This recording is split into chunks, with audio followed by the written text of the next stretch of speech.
In today's video, let me show you how to ask Rufus AI, will this fit inside my car trunk? If you're trying to know if a particular product will fit in your car trunk or not, in this video, let me show you exactly on how it is done. Now, instead of Rufus AI, you'll need to use Alexa because Rufus AI has been completely removed and replaced by Alexa. So you'll need to open up a particular profile of a product that you're trying to find the answers of.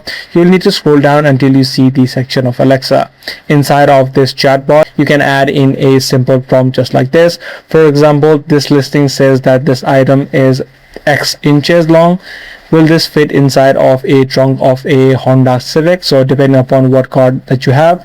And you can also add in the exact inches. As soon as you add in this question or this prompt, Alexa will exactly answer you and you'll be able to know if this product will fit inside of your trunk or not.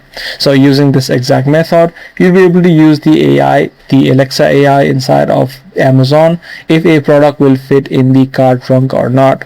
So if this video was helpful to you, be sure to subscribe, share, and also give this video a thumbs up.